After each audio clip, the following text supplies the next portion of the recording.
apa itu? Yang dokter itu. Dokter. Aku nggak tahu. Yang season 2-nya itu. Lupa saya. Tumiho. Tumiho. Dokter apa namanya itu? Dokter Korea apa barat? Yang Korea. yang itu kan Pak, Dokter. yang menceritakan tentang kehidupan ke dokter itu Pak. Yang dokter di pelosok sama dokter di kota. Dokter romantik. Ya, dokter romantik 2. Itu kan ada pasien dia itu. Iya. Ya, ada pasien itu kan dia kena benturan di kepala. Dia benturannya karena dia penjaga, entah itu satpam atau penjaga jalanan kayak gitu kan. Terus kemudian dia pukul belakangnya, kemudian ada masalah pada brainstemnya, batang otaknya. Dia terjadi kematian batang otak. Nah, kalau Lila. terjadi kematian Lila. batang otak, kondisi orang Asisten aku hidup, dong. tapi dia Iya, tidak aku tahu dikeluarin. kapan sadarnya. Berarti seperti koma Pak lain. Bisa jadi kayak koma, tapi kerjanya lain. Kalau koma, kita bisa prediksikan kapan dia kondisinya naik dan kapan kondisinya turun. Nah ini kapan dia hidup lagi kita nggak tahu. Ada level brainstem. Makanya kalau dikasih alat bantu, entah itu pernafasan atau segala macam, dia mungkin masih bisa nafas, masih bisa ini nutrisinya masih bisa masuk lewat infus gitu, tapi dia nggak tahu kapan hidup lagi. Tapi kalau ada koma, dia ada kemungkinan hidup, ada presentasenya. Oh 20% dari kemungkinan hidup, oh 30% dari kemungkinan hidup. Kalau ini 0% dari hidup lagi kapan ya? Makanya kalau di film drama Korea itu akhirnya yaudah dilepas seluruh alat bantunya, terus dia disuruh mendonorkan ginjalnya, jantungnya segala macam.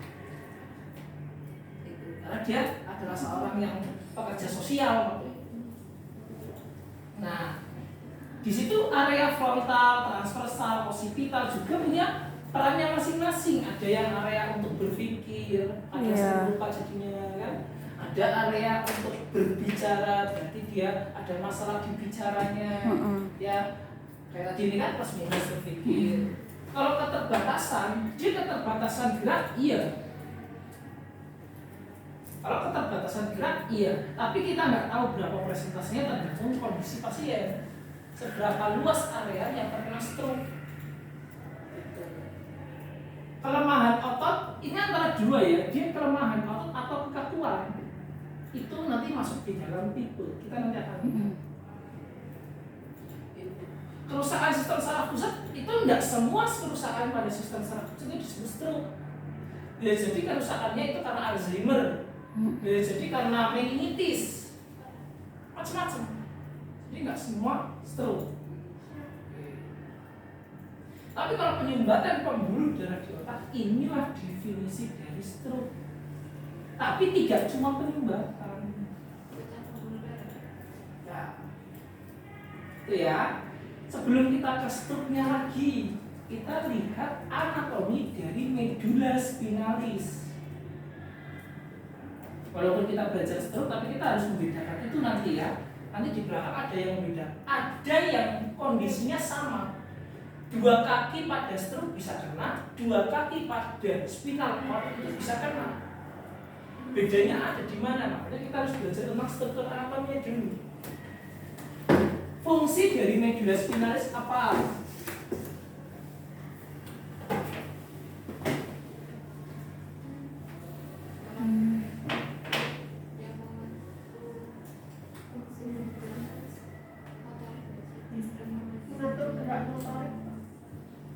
Lagi?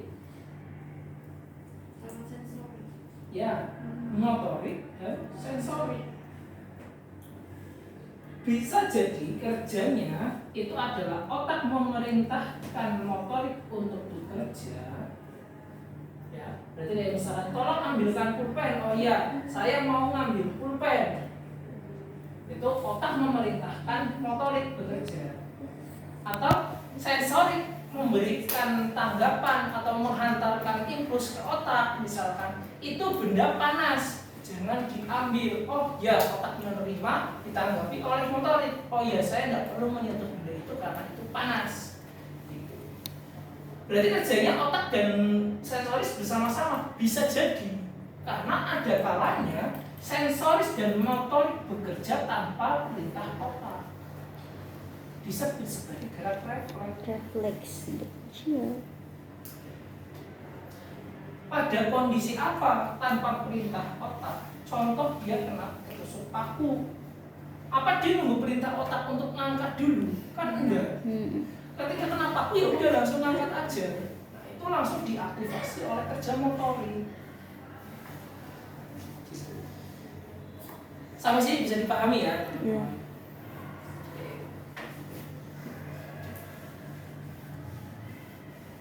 Otak sudah tahu strukturnya, tinggal bagian mana yang terkena. Medulla spinalis juga sudah tahu targetnya untuk apa. Sekarang kita belajar tentang strukturnya. Apa sih stroke? Stroke adalah adanya permasalahan, masalah di mana di pembuluh darah. Apakah permasalahan pembuluh darah aja? Enggak. Pembuluh darah ada di seluruhnya, mulai dari ujung rambut sampai ujung kaki, semua ada pembuluh darahnya. Terus di mana? Di otak. Spesifik pembuluh darah apa? Membawa apa sih arteri? Kok bisa sampai stroke? Berapa oksigen? Isinya apa? Oksigen dan nutrisi. Glukosa. Glukosa ini apa? Nutrisi sel.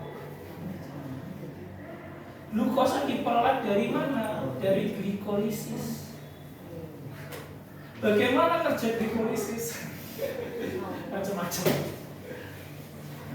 Teman-teman SMP yang SMA IPA ada? Iya. Ya itu lah. Oh ya boleh, silakan izin untuk Pak Mandi. Dimulai izin. Sorry Pak. Iya, silakan. Itu ya. Nah, kalau kita ibaratkan stroke itu dengan selang, startnya dari sini, berarti kan harusnya keluar airnya di sana. Apa yang membuat selang ini terhambat sampai tidak ada air menetes di sini? Adanya penyumbatan. Selain penyumbatan, apa yang dimasak? Berarti dia bocor, ya kan? Keluarnya malah di sini. Iya. Penyumbatan ini disebut sebagai iskemik. Pecah pembuluh darah disebut sebagai hemoragi.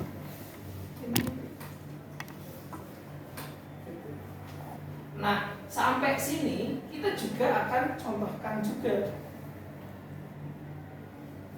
Kita ke iskemiknya dulu.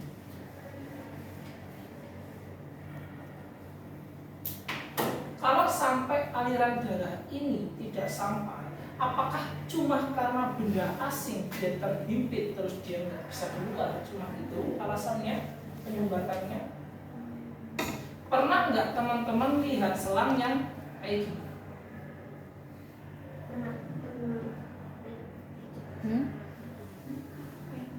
Berarti dia terhimpit sendiri ya? Iya. Berarti masalahnya ada di selangnya kan? Iya kan? Iya. Kalau masalahnya ada di selangnya disebut sebagai trombolit. Karena trombus ya disebut sebagai emboli. Emboli diperoleh dari mana? Dari perjalanan dari kompartemen asing yang didapat dari jantung.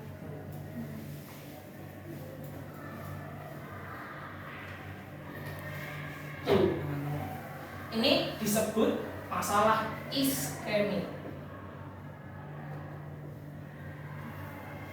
Terus kalau yang hemoragik gimana?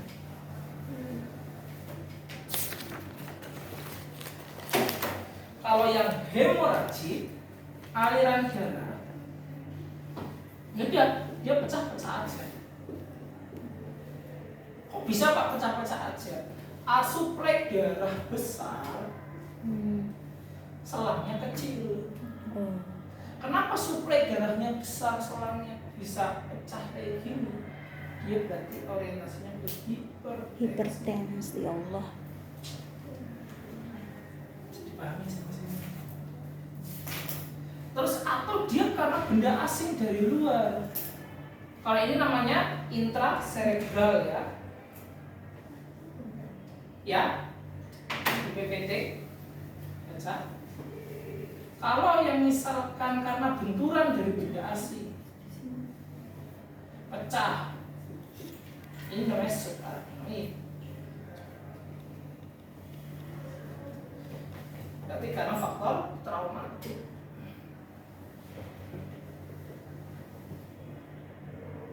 Ya, terjadi di mana? Biasanya kalau kita ibaratkan tengkorak ini terus kemudian otaknya, jarak antara otak dan kepala atau tengkorak itu kan sangat tipis, sangat dekat. Dia cuma dilapisi oleh yang namanya selaput meninges. Kalau ada masalah pada meningesnya disebut meningitis. Kalau di otak pecah disebut sebagai stroke.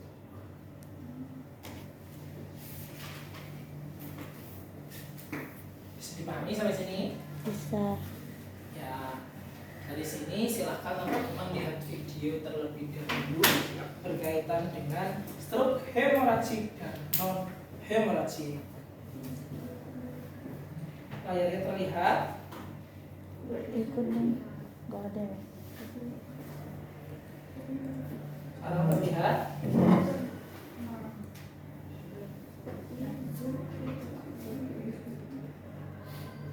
Kok 6 partisipan yang bergabung?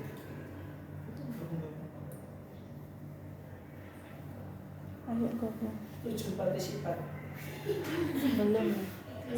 A stroke occurs when the blood flow in part of your brain is